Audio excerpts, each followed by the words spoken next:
We're Ashley and Sabrina, your co-host for Ruck Up Buttercup podcast. Military life can be challenging, but also has its advantages. Come and be part of the unfiltered and sometimes unhinged conversations with fellow military spouses, Kayla and Laura, as we dive into the occasional rant and brave of military life. Share the stories that make us who we are, and showcase the amazing organizations and resources out there that make our lives a little bit better. Whether you're new or a seasoned military family, we all need a little extra love.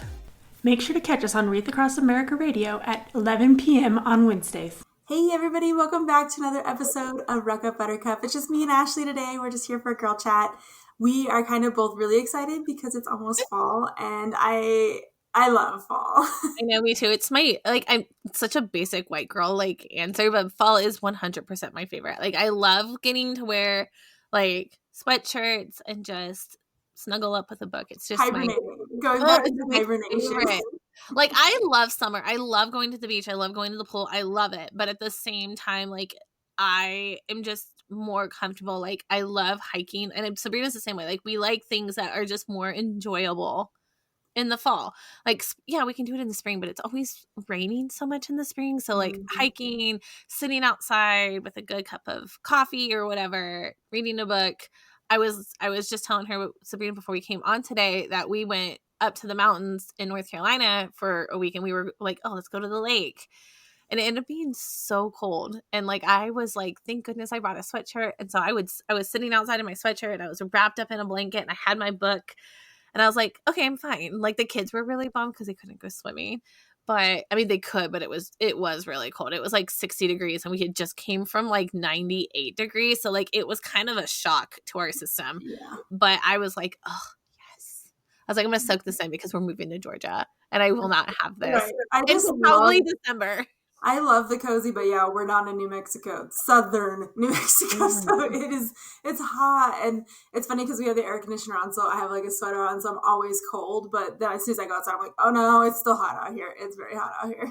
Well, and I don't know what it is, right when school starts, I'm immediate, and it's so funny, as soon as, August 1st hits, it's just, immediately it's cozy fall season. I know there's a lot of people who are it's spooky season, and as much as I love spooky season as well, I just really just enjoy the whole fall element. So I'm me and the kids were looking at Halloween decorations the other day, and they're like, can we put Halloween decorations up at the new house? I was like, yeah. And I was like, but we might wait till Dad leaves because he might side-eye me with if I purchase any more. You do have the benefit this year of you can decorate whenever you want. I want to put Christmas up as soon as Thanksgiving's over, and he's always like, it has to be the first. I'm like, no.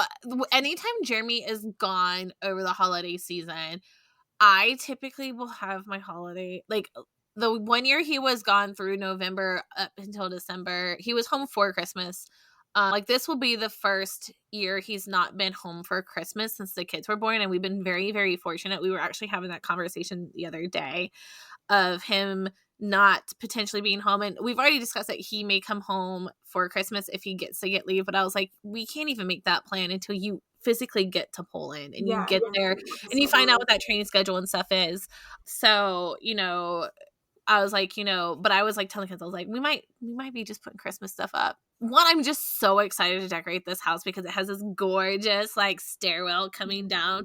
And I just the first thing I walked in, I was like, that's going to be looking great. And some greenery and stuff hanging down. So the lights. Oh, yeah. So I was already okay, well, we might put up stuff before Thanksgiving. So, and during COVID, I had the Christmas tree up November 1st, and Jeremy's like, what are you doing? I was like, I need joy in my life right now. So I was like, we'll probably do the same thing, just because one, we really enjoy decorating. The kids love getting the Christmas stuff up. They love putting the trees and getting all the festive stuff, because that's typically the only time of year that I actually decorate for a holiday. This house, we didn't really have a lot of shelf space or anything like that, so I didn't put any decorations out at any of the other holidays. So this year they were like, can we do Halloween decorations? And I'm like, yeah, because we have a cute little little front porch this year that's covered, so I can put stuff out on the front porch. And so that's kind of one of the things that we're like, oh, I know, I'm excited for that. that settled, cozy feeling. Because last year we were in that huge transition where we weren't even in a house of our own. And I mean, we were in a house, but not our own house for Christmas or Halloween or Thanksgiving. Like we were just kind of like floating Yep. in a transition period. And it was so sad to not have like all my treasures on the Christmas tree. Like we were using my grandparents' tree, and it was nice to kind of have those old memories. But like I'm so excited to have the like our house and our settled and like have we know where the tree's gonna go, and we have a fireplace in this house, so it's gonna be so cute at Christmas time. And yeah, we have a fireplace in this one too, and just that I can cozy just, like, feeling turn of on the like ambiance. home. Oh yeah, because the last house in Arizona, we were only there for 6 months, but we weren't there for any holidays, Yeah, and so there wasn't that. You never had that time to like decorate and make it feel cozy. And then I feel like that's what really like engraves that this is your home, because I think so too. Like when you get to do, like when you get to you have some celebrate a memories. birthday or a Mhm. holiday or a special occasion, like I'm kind of sad. Like, you know, we're leaving. We're in the middle of packing once again during our anniversary. Like our anniversary, like, you know, is in 2 days from now, and I'm like, we're gonna be in the middle of packing and moving again during our anniversary. And I was like, it's fine, because like, you know, my thankfully, like, we're close to my in-laws, so the in-laws are taking the kids for a couple weeks while we move, so that they're, you know, not bored, they're not in the way, they're, you know, they're gonna have fun and get to, you know, spend time with my in-laws. Thankfully they're retired, so they're like, let us have them. They were like, we'll take them for like 3 weeks, and I'm like, you don't need to take them for 3 weeks, that's a lot. They're like, no, and I'm like, okay. Which I don't think they're taking them for 3 weeks. They're probably only taking them for 2. I think it's just going to depend on when we get our stuff delivered.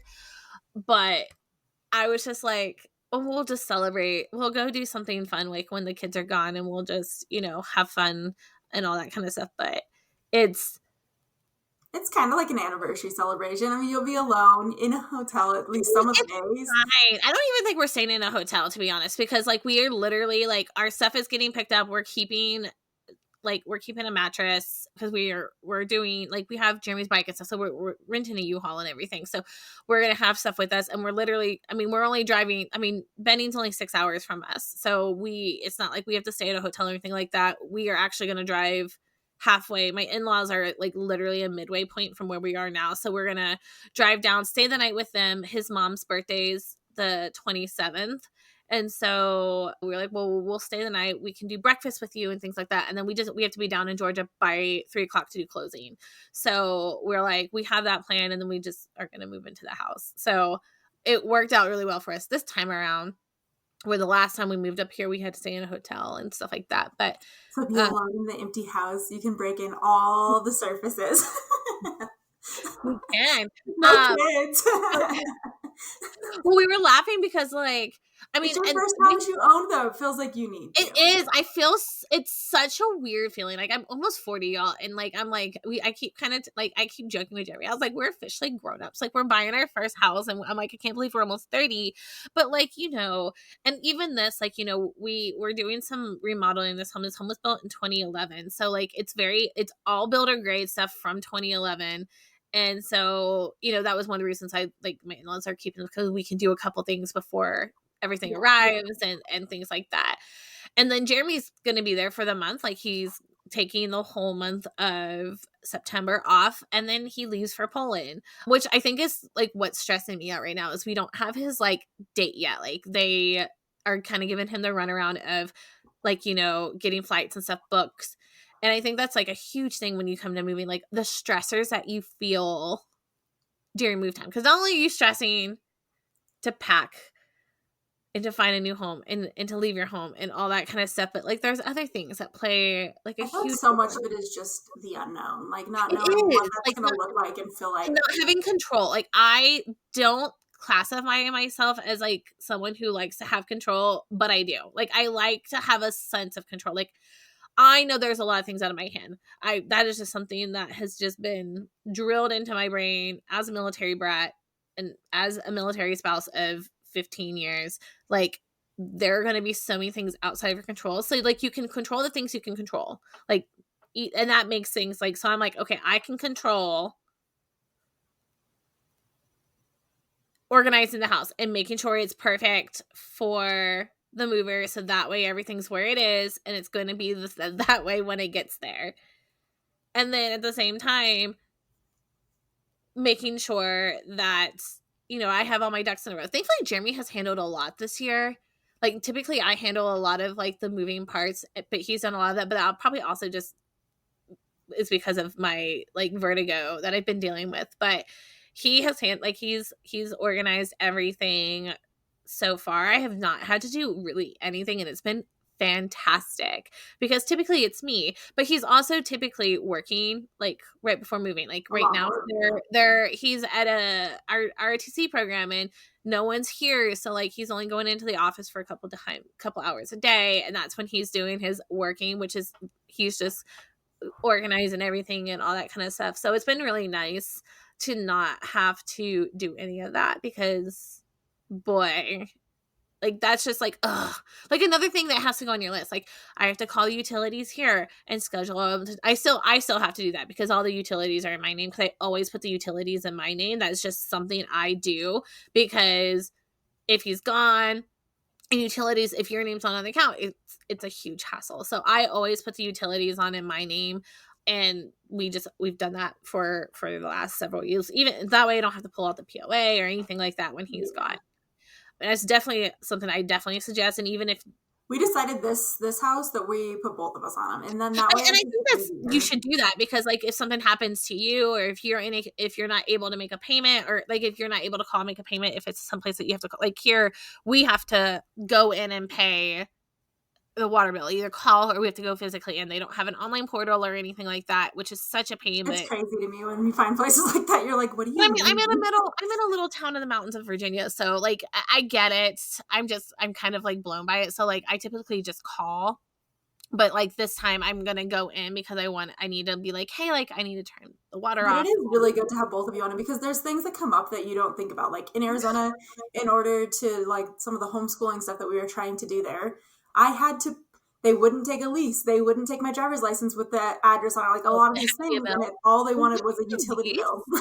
That's crazy to me. They wouldn't take anything except for utility bill, and we didn't have my name on anything. And so it was like this whole, like we were going to have to get a special thing and go get it notarized to get it turned in. And it was just like, so it's just so much easier this time. Like all the things you don't think about. Like that's all the little things that you don't think about. Like, you know, changing the address to your banking, changing all of those things come to play, and it can be very overwhelming. And something that I've done over the years, specifically for those things, like one, I make a list. I'm a list girly. If you've listened to the podcast, you know that. Like I make a list. I remember when I moved, I don't do this anymore, but when I moved to Alaska, I had a binder. Now, granted, I had a binder because we were driving and we were driving during an off season. So I was like, I had to be like on the dot, plan out our stops because if we didn't stop, we ran out of gas. We were SOL. There were only certain hotels that were open that allowed the dogs to stay. And the dogs had to stay in the hotel because it was like -degree weather and stuff like that. So I had to plan that out to a T. Have I done that since? No. Also, I've had kids since then, so it's not something I can time for that. It's not. But if we were moving overseas, I would probably have like a really like more like checklist. And if you aren't sure what to put on that, there are so many. Oh, there's so many. I mean, places. And I mean, and there's it's apps easy too. I'm pretty sure there's PCS. There's a great app by Milspouse Move, I think is what it is. And it has like a checklist, and I did use that a couple years ago because we have a whole podcast with them on it. It was from like season 1. So like I'll have to go back and check that for you guys. But there is an app, and it has it has everything listed down to what you may need to do.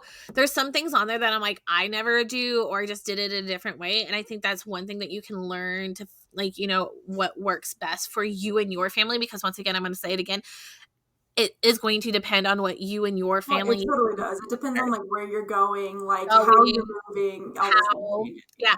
Like we always do kind of a partial dating because when we have just things that we always drive. So like when we went to Alaska, we drove. Now we did not pull a U-Haul on either of those moves just because we knew that one, that's just really rough on U-Haul trailers and stuff like that.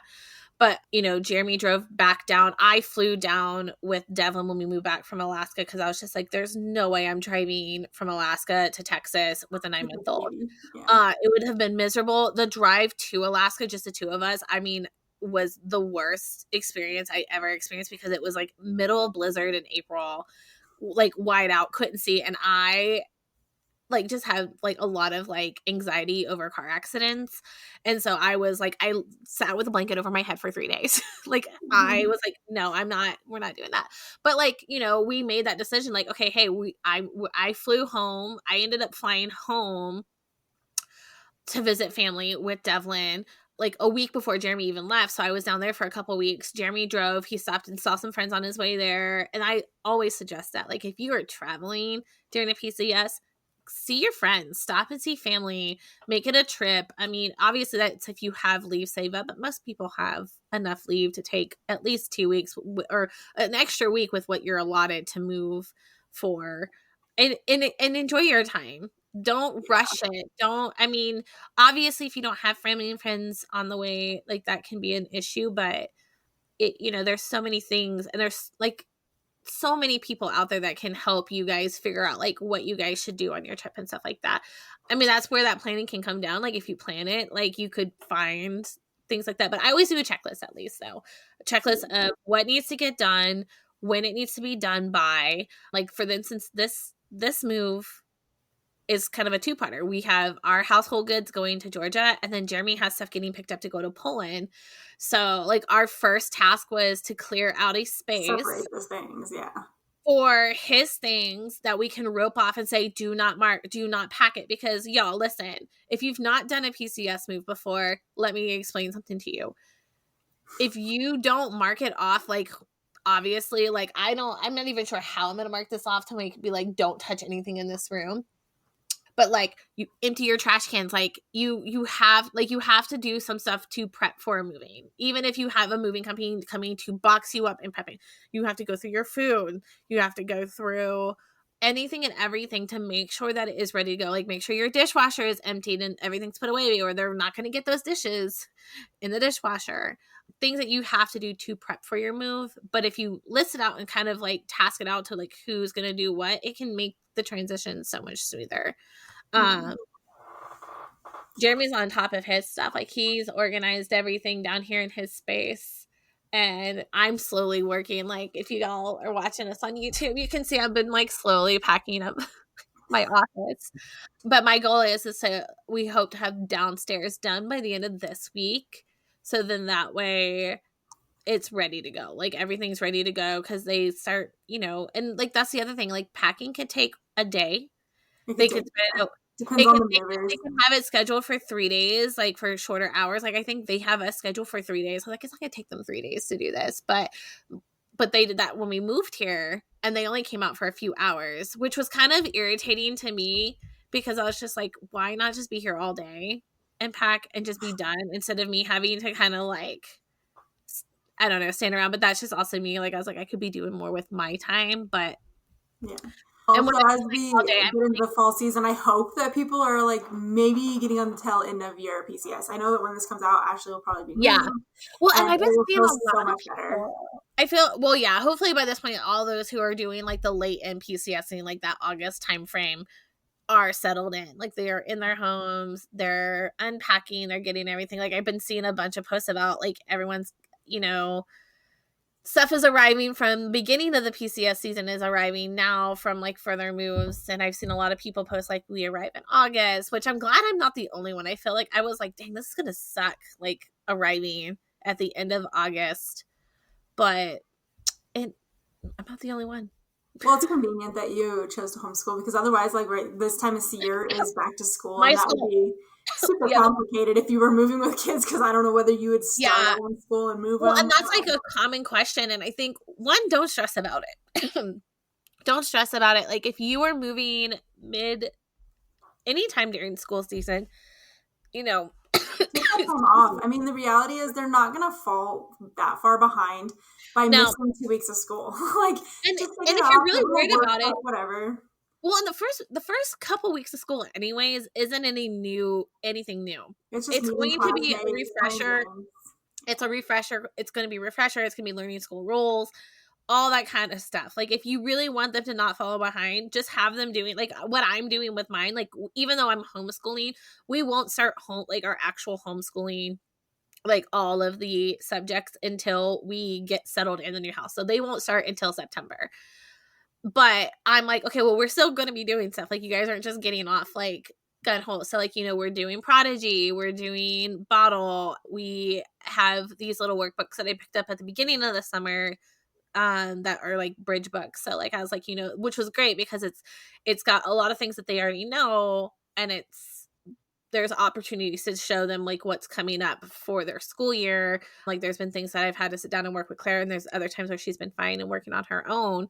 And I think that was great. And like, Devin was like struggling with multiplication the other day, and it's just because he hasn't practiced it. So I was like, okay, cool. We're going to do multiplication flashcards, and you're going to re-practice your multiplication, to be ready for school year. And same thing with Claire. Like, she started counting on her fingers for just 10 digits. And I was like, you should know anything within the 10 digits. So I was like, we're going to do flashcards for plus and minus in the tens. So you can like, 9 minus 4 is 5. Like, quick action where she's not taking like all this time to like count on her fingers or on a number chart.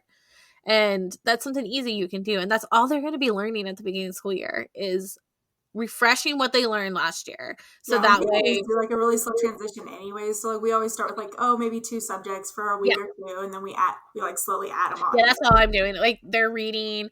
I may send some, when they go to my in-laws, I may send like some spelling words for them to kind of like study, just to kind of be prepared for those. And then they're reading.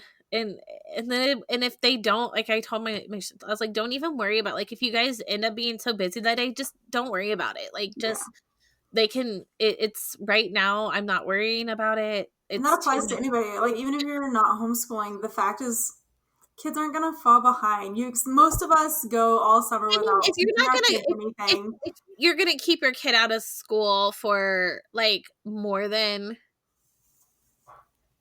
I don't know. I would say like anything past October, that's when you would want to make sure they're starting to like get some type of curriculum. But those first 3 weeks, 4-ish weeks, like, it really is just refresher, learn, like, building on what they learned from the previous game grade, but not like to an extensive. So I would not stress about it. Like, I know I've seen a lot of people like, what am I going to do? Like, do I put them in for 4 weeks and then take them out for a couple weeks and then put them back in? And you got to do what's best for you guys. I mean, if putting your kids into school, I mean, I know my kids would have been. That works out, especially with the PCS, where like, even though, you're going to be yanking them back out, but it gives you the chance to pack and to clean. Well, it gives them some time with their friends. Like, it's not like, I mean, unless like you weren't there very long, and this is like, if it's a kindergartner, I say if you have a kindergartner, don't even worry about it, because most states, you don't have, it's not even really required. So like, just stay home, practice some basic sight words, read some count to 10, read, like, like if it's kindergartners, don't even worry about it. Pre-K, kindergarten, that is not something to worry about. Even first grade, like, first grade is important, but at the same time, like, you can start them late and they'll be okay. And it'll be fine. But I do love this time of year, though. I love school just for the routine. Because I feel like during the summer, it is pure chaos. Like, I love the idea that I can sleep in, I can do nothing all day if we really want to. And that's nice. But like, knowing that, hey, we're going to get up, we have this to get done, and then I have time for work, and everything kind of stays on a schedule, and then I'm done by the time my husband gets off work, and I'm able, like, it all flows so much better. And everyone just thrives on routine. Like, it doesn't have to be like a strict routine, but like, if you have like, okay, like, these days is when we're doing our schoolwork with the like morning schoolwork or afternoon schoolwork or whatever works in your schedule, and just having that like one like expectation of this has to happen. Like, you're not going to just like summertime, like I love summer, but at the same time, like, it's just pure chaos because it constantly feels like you're trying to keep your head above water because like, your kids are like, well, I just want to play video games, or I just want to watch TV. It's too hot to go outside. Or I have a really bad problem of like creating unrealistic expectations for different things. And summer's one of those where I'm like, we are going to go to the pool. We are going to go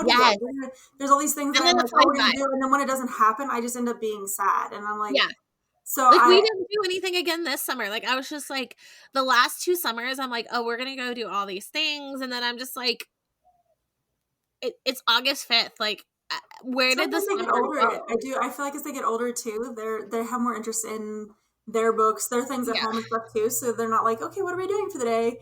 They're like, do we have to? Especially my teenager, like, do I have to go with you to that? It's like, yeah, we're all going to this. You have to go. So like, it when you get back into the school routine, there's a little less expectations. You're just like, hey, all we know is that every day we're going to do school. It doesn't look the same every day. It doesn't look like, some days we don't do anything. Like I know tomorrow we're going on a field trip with our homeschool group. There's no school involved. I'm not. They will read. That's their only assignment is going to be today reading. And and that's okay. and I mean, and you know, because we both homeschool, like you'll hear us refer to that a lot, but like the same thing comes with like school. Like if a brick and mortar school is what's best for your family, that's okay. Get them in school, get them settled. And I think that, like, you know, when we move and stuff like that, we get a lot of pressure and worry about where our kids are going to go to school. And every family makes the decision what fits best for them, whether it's a private school, brick and mortar, homeschool, whatever the case may be. I wouldn't stress too much about it. Like I would just like, you know, your kids are going to be fine, especially if you're an involved parent. Like if you're an involved parent in your child's education, no matter what avenue you're going to go into, that is all that matters. Like even if you are like, none of these schools are working for me, but I can't homeschool because I work, like that's fine.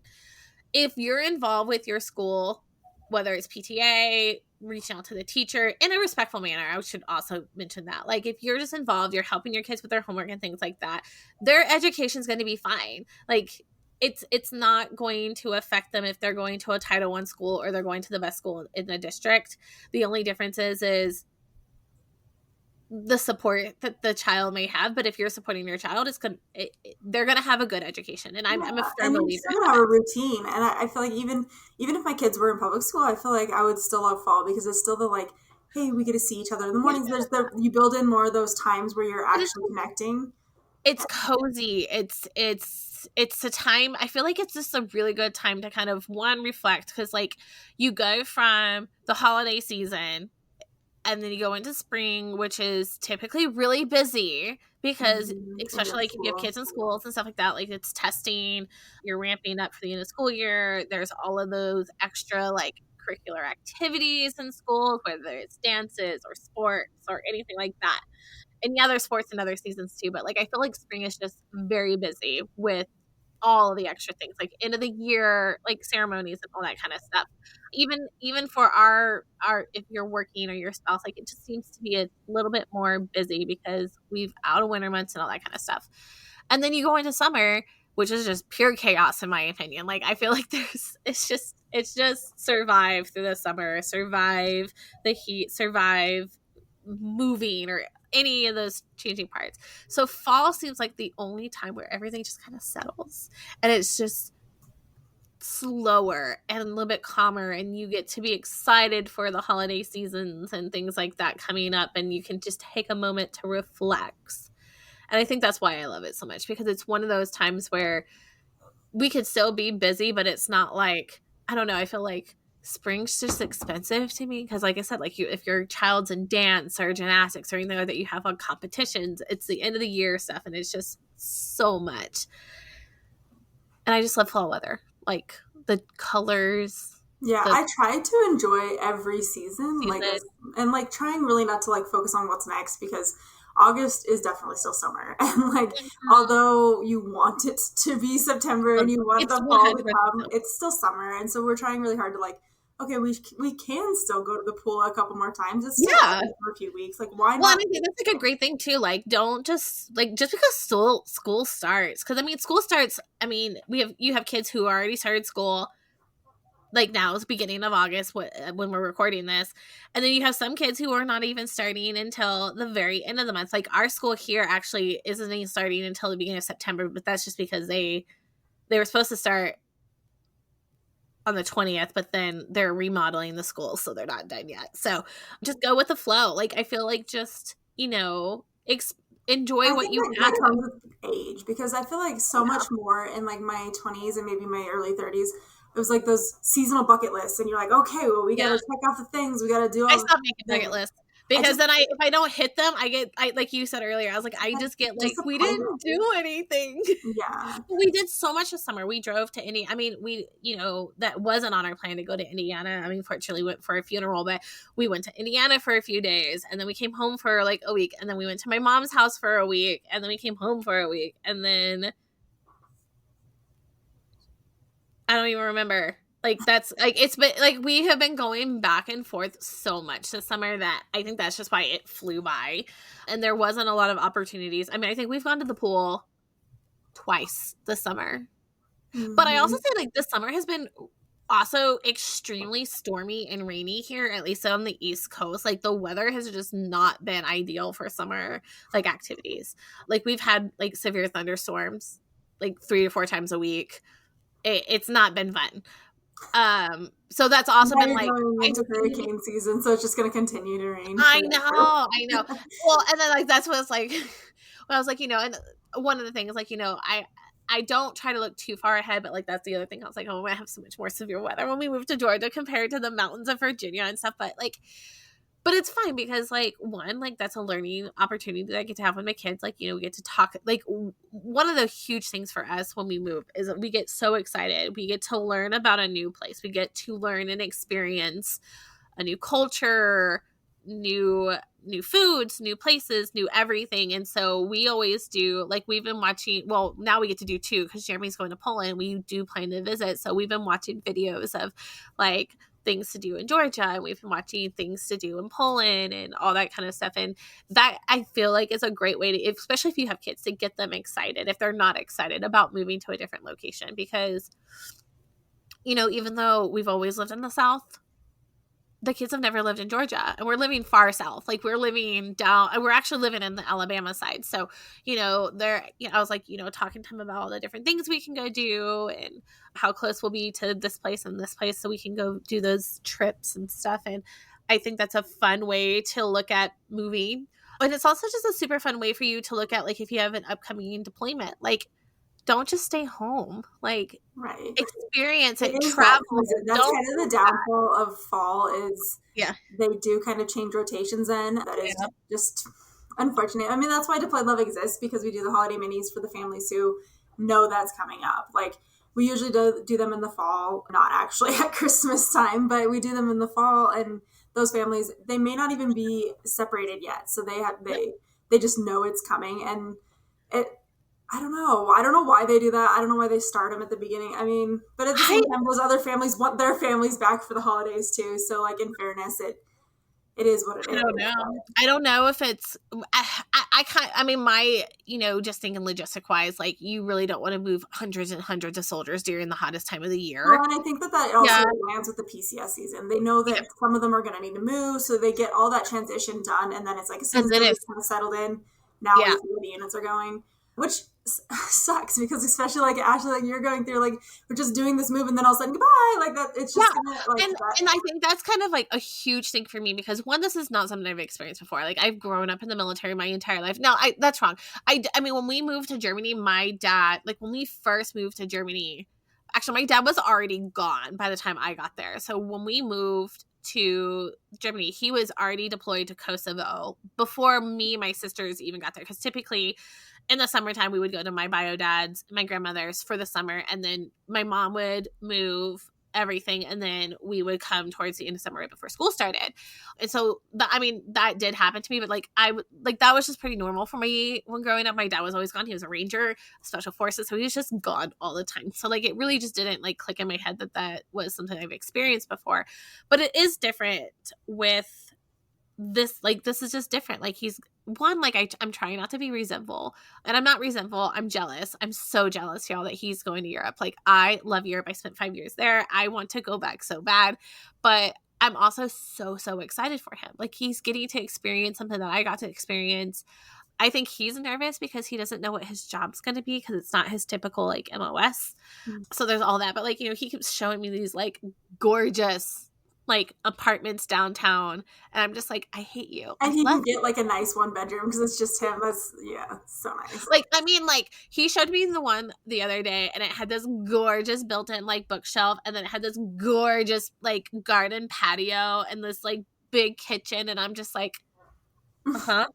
Yeah. Uh-huh. Like, I'm See, just so like, it is totally different. I 'Cause I'm hope you're thinking just about, working so much you can experience it. yeah, I was thinking when I moved to Hawaii and married Dustin or whatever, I also knew there was this huge Yeah. deployment on the front. And that was why we moved, because I was like, I need to be near the military. And that was It hard happened. because we just settled. We just had gotten a house, and we had just gotten bought all these used furniture and stuff, right? And then it was like, okay, well, now I'm gone for a year, and like Well, that. It and does that was happen. when It Jeremy, happen a lot. we were very fortunate that Jeremy's first duty station was Bragg, and our both our parents were still at Bragg because they were active duty. So I wasn't kind of like put into a situation where like we moved someplace and then he deployed. But as soon as he got to Bragg, he would deploy. Like when he finished basic airborne school, he was deployed within 3 months for 12 months. And so it happens. Now, I don't feel like that's the same case scenario necessarily nowadays. Obviously, deployments aren't 12 months long unless it's like an unaccompanied tour. And There are a lot of unaccompanied now too. There's a lot of unaccompanied tours, and I feel like a lot of people interchange their verbiage, and I try not to get like annoyed by it because one, they're baby spouses and they don't know better.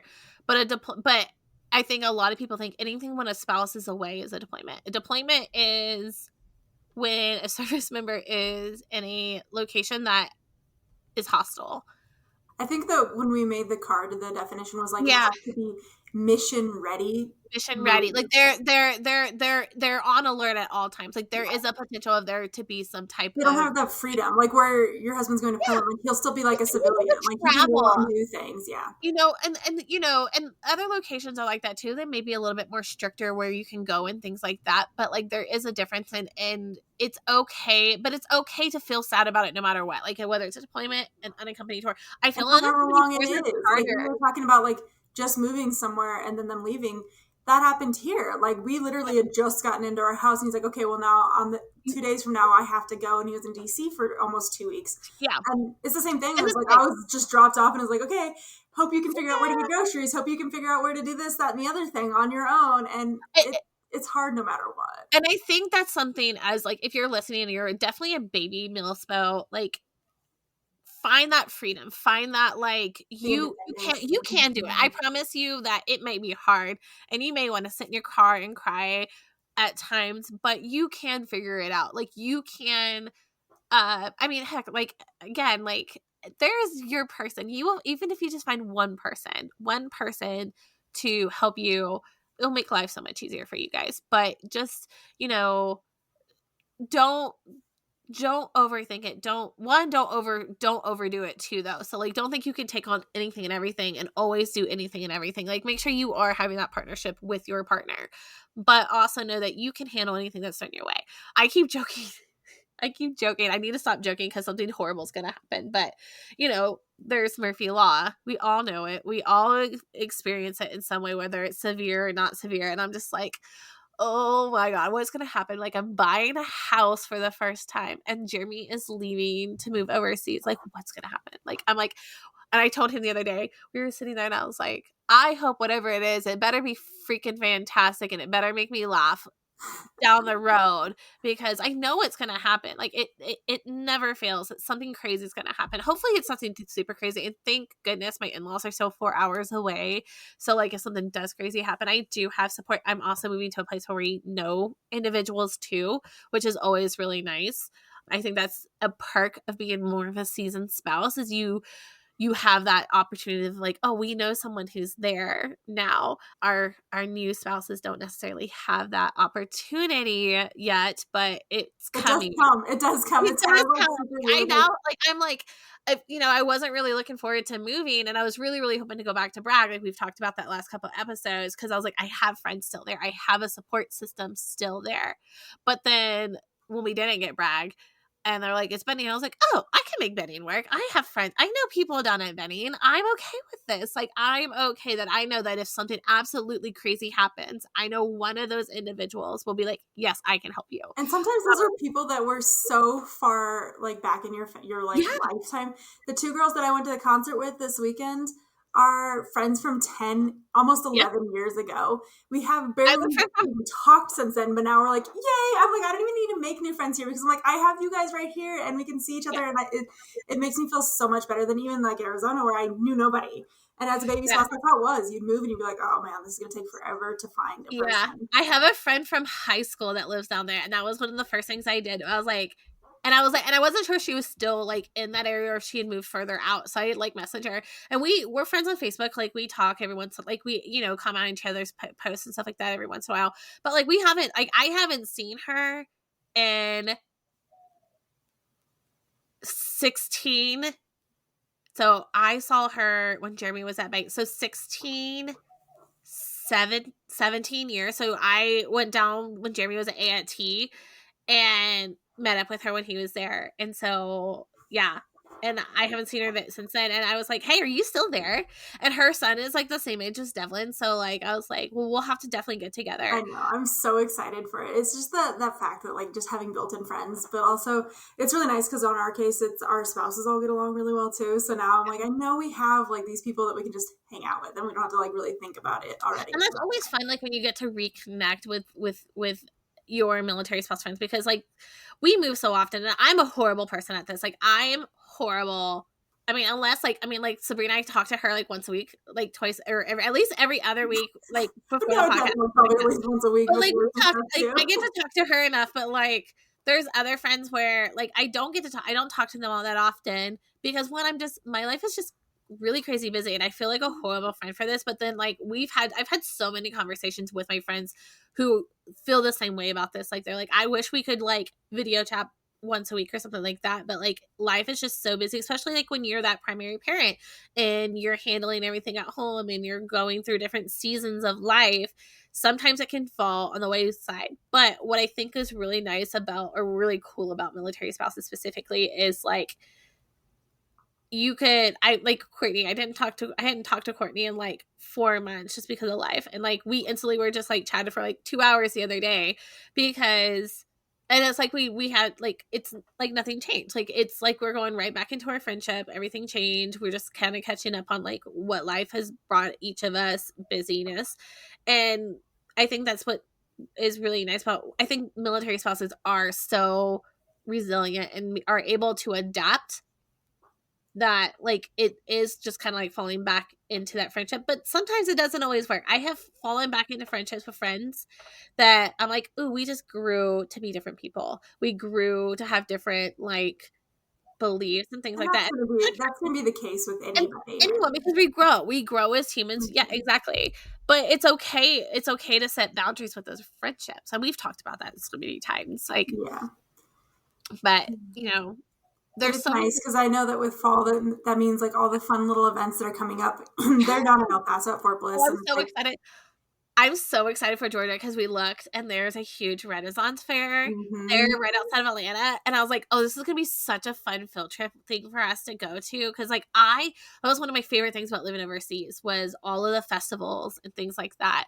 And I have such vivid memories of going to the Renaissance fairs and all the different things. And I was like, I cannot wait to take the kids to this because now we are closer to a Renaissance fair. And I was showing them like pictures and stuff. Oh, you can go to that little German town and go to the Christmas market too. That's in Georgia. That would be cute too. Oh, I need to look that one up too. Yeah, well, and then it's just like we're closer. Like we're Bennington's only like our house I think was like just under 2 hours from Atlanta. So I was like, I can take them to all the things in Atlanta. And there's a lot of things in Atlanta.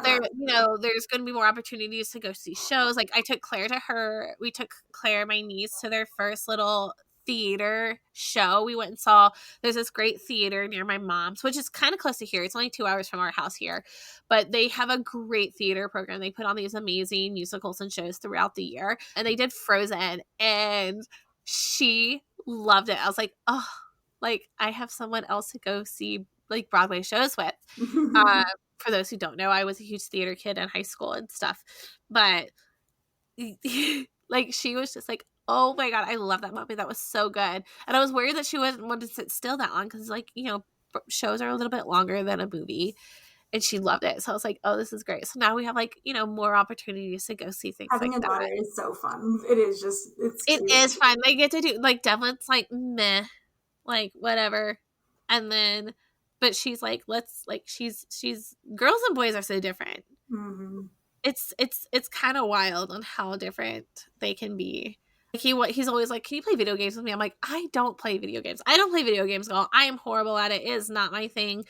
Mario Kart is probably the Me only too. game that My I'm family's somewhat obsessed with decent at. video games, and I'm like, I don't get it. And I feel bad, but thankfully me and Devlin have bonded over like actual games, like board games, card games. We love playing card games together. So I'm like, I'll do card games with you because that's something that like mommy is going to enjoy.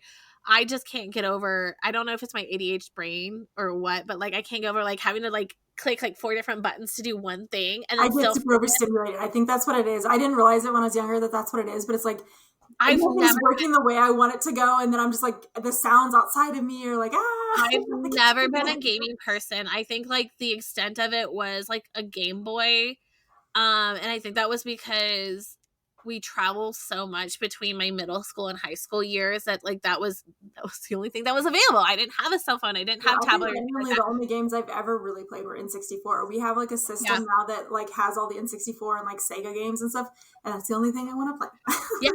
I'm like the kids got me the Harry Potter game for Mother's Day a few years ago, like when it first came out. I have it, but I haven't played it. And I played it. Cozy fall season. Maybe we should just sit down and like make that our goal together to be like, let's video chat and play Harry Potter. I enjoyed it, but like when I get to like a battle scene or something where like I have to do like 3 or 4 things at one time, I'm like I literally have started just handing the controller to Jeremy during the battle seasons, and I'm like, I'm not even playing this game right. Yeah, like he's doing all the hard work. I'm just doing the fun, like prancing around the castle Lumos type of thing. But I was like, and it was sweet because like, you know, they're like, well, mom likes Harry Potter, she's gonna love this game. I really wish this game was more like a Wii game though, like where I could like do the thing, because then I would love it. Like I'd be like, you probably do have like a VR game, probably. Well, you can do so. From my understanding, you can put it on the screen and look at it like you're in the screen. But then I think I would get just too dizzy doing that. Like Jeremy was talking about how like he bought the new Nintendo for him to take to Poland to play, and he's like, I'm gonna get the Harry Potter game so I can become, I don't remember what he said, but he had me like cackling because he's not a Harry Potter person. Like he's seen the movies with me, that's the extent of it, but he was talking about getting the game, and that would be, I mean, I wish that one was something you could play together, like you could do like in gameplay, because I think that would be such a fun game for us to play together. Yeah. The games that we can do that, like, you know, Devin always wants me to play Call of Duty with him, and I tried so hard when Dustin was young. Like, that was his thing when we were like really young, and it was just the 2 of us. And I tried so hard. And I would take 2 steps and be done. Yeah.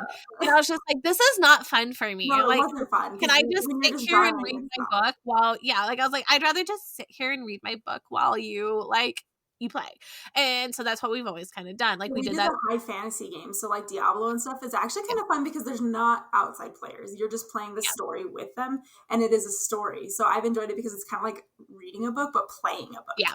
And so those ones are kind of fun, but I still suck. I still am like, oh, I'm dead again. Come save me. Oh, I'm dead again. Come save me. Yeah. I'm just like, I'm just more content to snuggle up next to you with my book. And this goes with the topic so well because the cozy, like, and I feel like cozy, the fall time is a fun thing.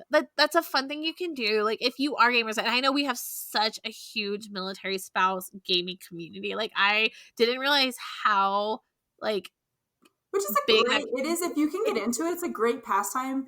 But it's also a great way to connect with other military spouses as well. Like, and I did play more when I was young. Like I played like all the Fable series, and I loved, because again, Fable was also like that.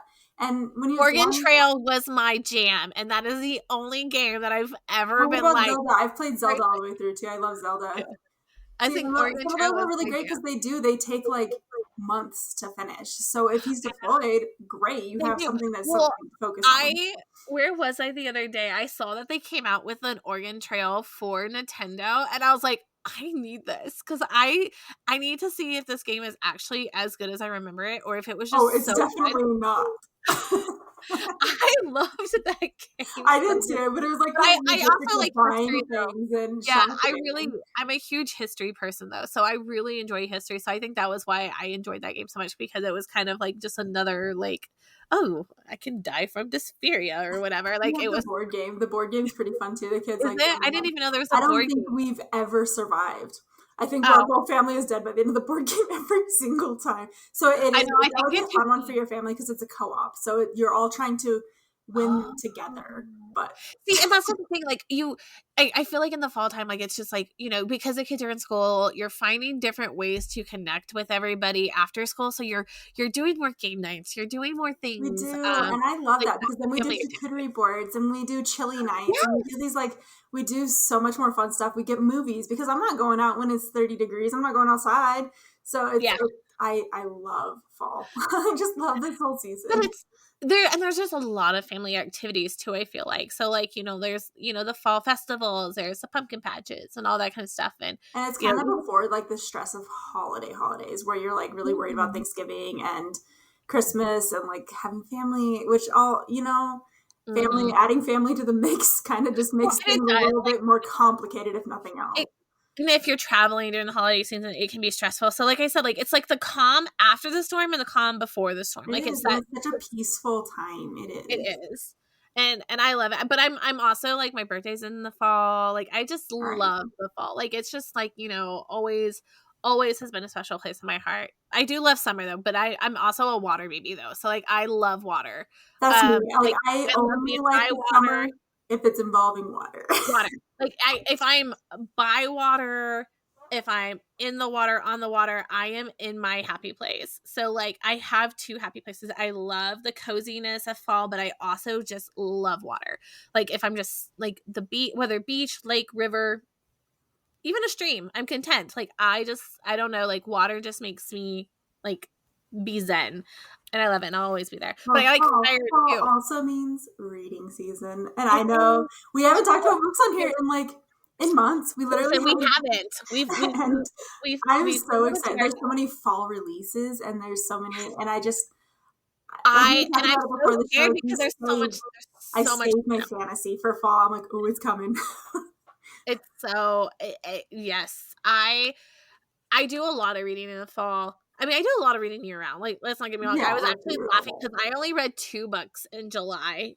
My worst month too. I only read like 5, but most of those were audibles. Like I did too. I did too, and that was it. And I, you know, I was just like, why? But I literally was like I couldn't listen to anything. Like still right now, like putting headphones in my ear, like my ears are like, that's a weird side effect from my vertigo. Like I'm very sensitive to noises right now. But like I haven't driven in 2.5 weeks. So typically I listen to my books when I'm driving.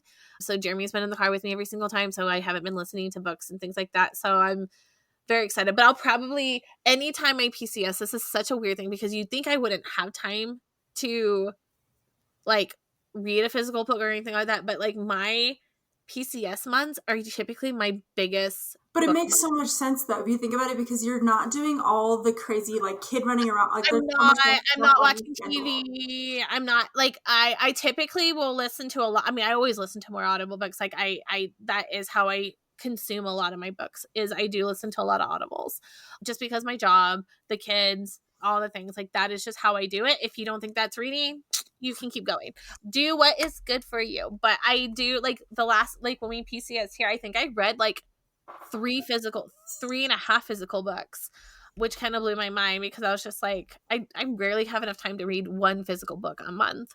But, and I'm already like, I started the auction, the Hermione fanfic, and I think I'm already halfway through it, and I've only been reading it for like a day and a half. But I did read all day Sunday because it was cold at the lake. But I'm so excited for some of the books coming out this year, and I'm like I'm hoping I don't need to do a reread for some of them because some of them I feel really excited about is so right now we have, because it's too hot to work outside, we have the rowing machine in our bedroom. We have this huge space.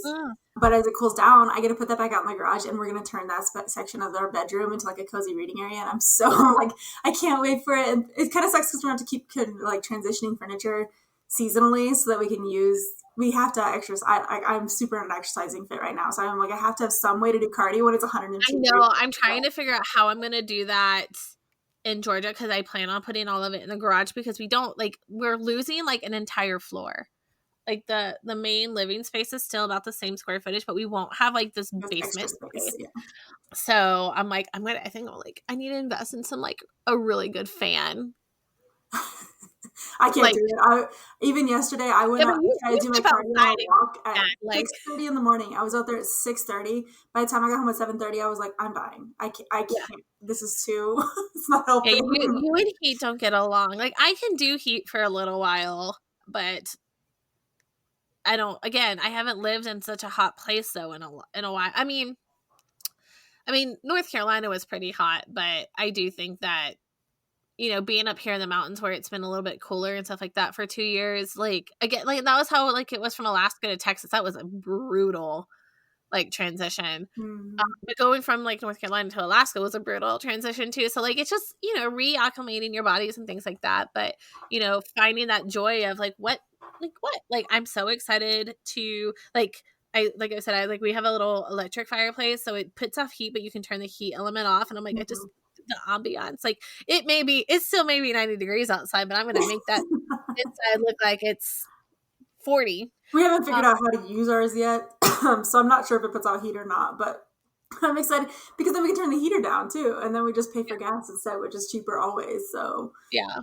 We'll see. But I'm excited, just to have it there. The kids are like, we can hang our stockings. I was like, I know, like an actual place to hang your stockings. I'm so excited. I was like, you know, the house that we're moving into has a gas stove, and I love a gas stove. But I think it also like just like put a little simmer pile on there, just house smell like fall and stuff like that. Like I love it. I feel like we had to relearn with our gas stove because we have a gas stove too, and it. Yeah, it was scared of it, but now they're like, "Oh, it cooks so much evener." I was like, "Yep, that's why we do it. It's fine." But Jeremy was trying to talk me into changing it to electric. I was like, "Absolutely not!" Like I will always like our forever home will have a gas stove.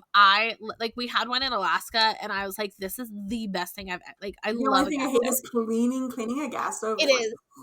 But I also think cleaning a flat top is also a pain in the ass too. It's easier, but it is what it is. But I just.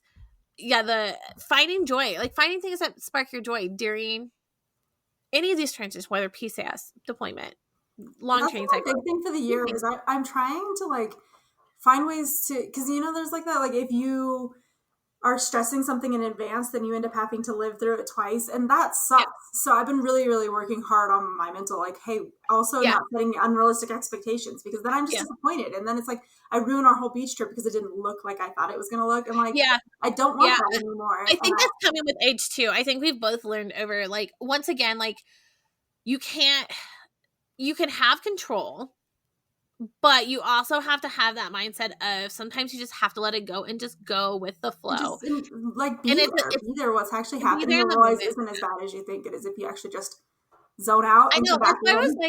That's why I keep joking about the Murphy thing, because I was like, even though like it felt like the worst thing, like every time he's shown his little ugly face, like it's like the worst moment, but then I look back and I'm like, that was hilarious. Like how ridiculous it's like. I can't, like, it sounds like I made things up, and so I'm just kind of like, it better be good this time around. Like I better be able to just write like this. I can up you on this one. I've got the story for that. But reading a new project, I'm really excited. Like I started doing the bookbinding stuff here, and I just really didn't get into it. Like I did my first bind a few months back, and then I didn't like it. Like it didn't turn out the best way, but it was my first one. Okay. I haven't even put the book cover on it yet, but that is one thing that I'm going to do while Jeremy's gone, is like I can just like, at nighttime, like when I put the kids to bed, I'm not gonna have anything to do. So I'm like, this is gonna be the perfect opportunity for me to kind of like sit down and just relax and watch a movie or listen to a book while I do this, because I really enjoyed it when I did it. But it falls such a nice time to start over instead of like worrying about it so much at the beginning of the year. Like fall's a good time to be like, let's set new goals. Let's find new things. Set the goals in fall.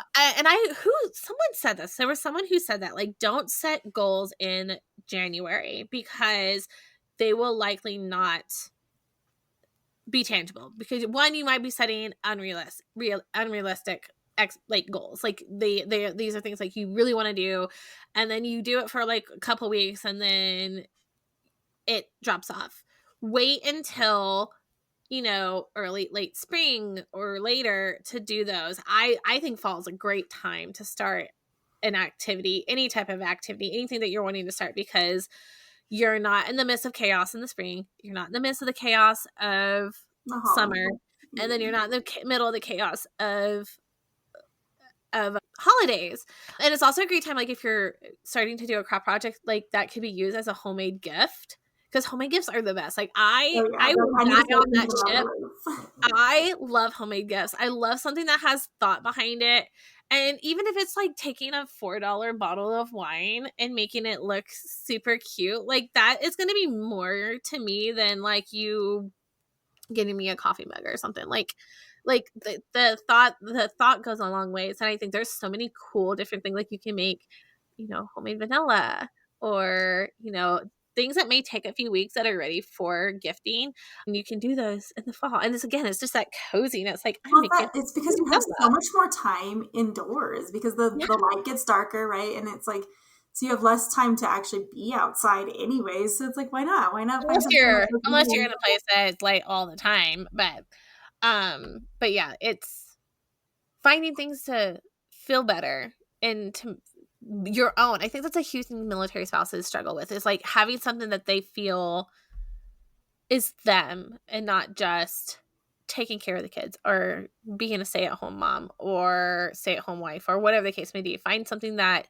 makes you feel better, whether it's joining a book club or a running group or a gaming group or finding a new job or things like that. Like, and like you just kind of mentioned a minute ago, is like if you are in that deployment season or weird schedules, like Dustin's going to be on nights a lot again, where like you can take that time though, like you'll feel lonely, but that's a perfect time frame for you to just do things on your own when kids are asleep, and you have that time at night when you're not like, want to be cuddling with my spouse or anything. You have time to do a craft, to watch a different show, start a new video game, whatever it is. And it that's like a great way for you to connect with them when they get home. Like, hey, I read this great book. Like Jeremy used to read a lot when he was deployed, when he was younger. And so that's why I kind of keep being like, we should read a book together. Obviously, I'm not going to make him read something that I know he's not going to like. But like, I know he would probably enjoy like some of these higher epic, like Carl. He would love that book. Probably. He read like the books he read were a lot of like, what's that? They have a TV show about it now. He read a lot of, what's the name of that author that's like got 1,000 books? Peterson? No. Anyways, he reads a lot of like military content books. So like anything that has like a military-esque background to it, which there's like a lot of great like high fantasy books that he would enjoy. I think he would have really enjoyed Red Rising series with me. I'm not dying on the ship of him not reading those with me, so we can read the next 3 books together.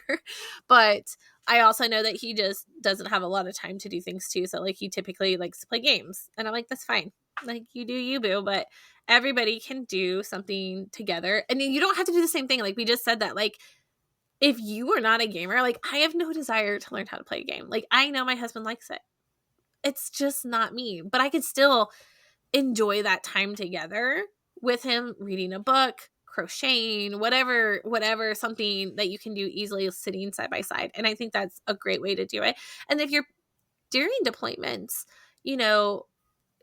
I think it's so much easier now. Like, I feel like when our spouses were deployed in the early, like, mid to late 2000s. Like, there wasn't all of these online games and online options. I mean, like, it was still, like, just a phone call. And if you miss it, you felt like the world was going to end because you didn't know when that next call was going to come. Now, there's so much more out there. There's always, like, I saw a TikTok yesterday, I think, that was just so cute of, like, the wife and the husband were video chatting over deployment and reading a book together. So he was reading like some of the smut scenes or whatever, and she's just laughing hysterically. And it's like it's just such a cute time to like connect and just like we didn't have that, but I love. And I'm not saying like you guys have it easy now. No, I love it for you. I'm so happy for you. Me too. Like I am so thrilled that there are these opportunities now that were not in place, because like it was really hard, and deployment, no matter what, is hard.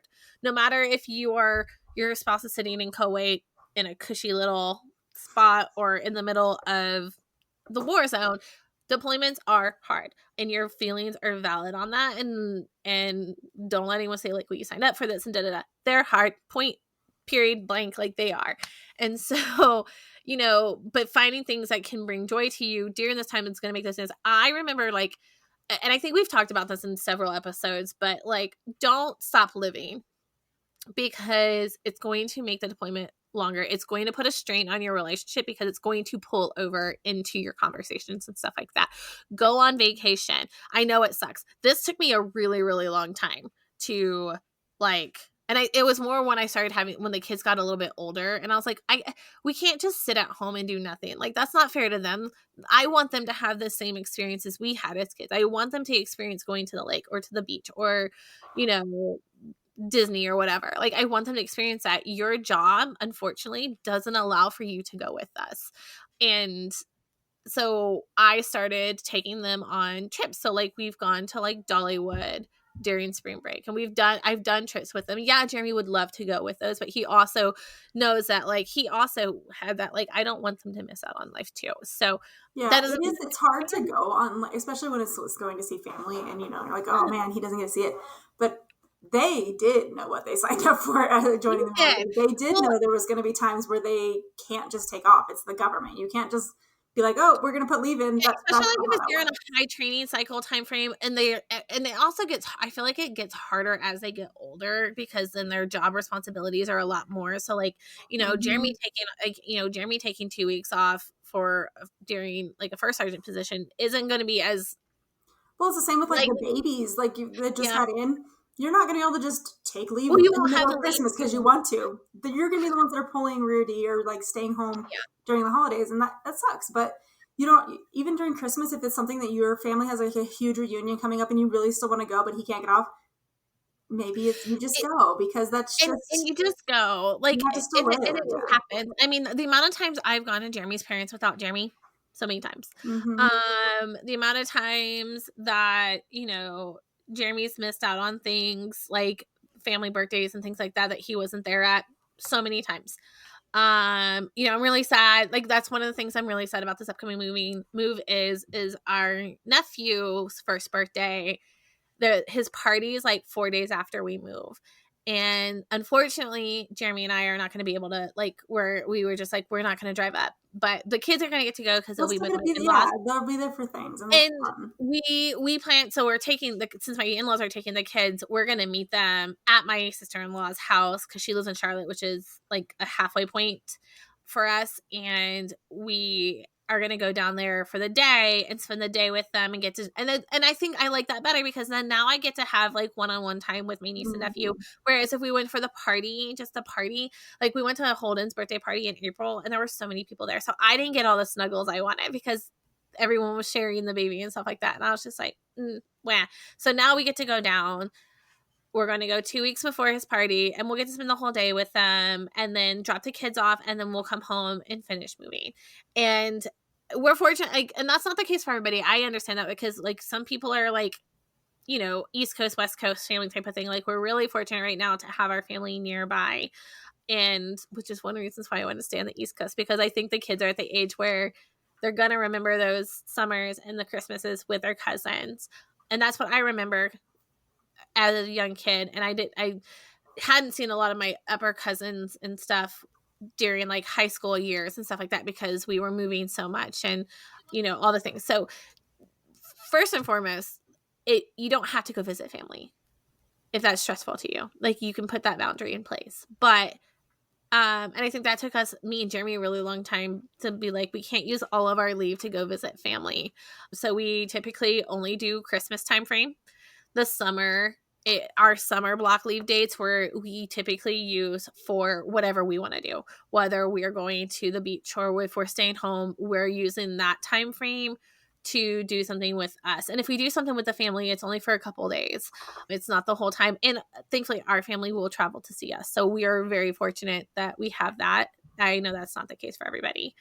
And we alternate holidays as well. So like, they'll come see us one holiday, we'll go see them the following holiday. And I think has worked out really, really, really well over the last few years, is having that expectation of like, we're not expected to travel home every year, because it's a lot.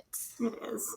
And it's stressful. And a lot of people don't look forward to holidays because of that very reason. And again, it's okay to set boundaries. It's okay to have your own rituals and like your own holidays. Like this last year, I think was our first, maybe second ever that we've done Christmas with family, and it was really fun. Like, don't get me wrong, it was nice to it was a room full of everybody we love, but it was overwhelming. We got incredibly sick because there was so much. Yeah, that's right. You did get really sick. Like, it's like, would we have been happier but we didn't have that option. Like, we didn't have the option of being in our own home anyways. But we love Christmas alone. And I know that because we're only 10 hours away, that people are going to be like, well, why don't you come out for Christmas? And it's going to be like, well, I want to sit next to my fireplace and look at my Christmas presents under my tree. And that's fine.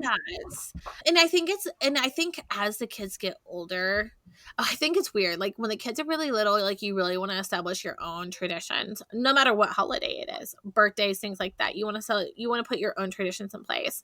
Again, having that flexibility, because sometimes those traditions aren't even possible to happen depending on where you're at. Or you can start new traditions. Like, I know a lot of military families pick up traditions when they live overseas that American families don't necessarily participate in, or different things that they do. And I think that's just a fun way to learn Yeah.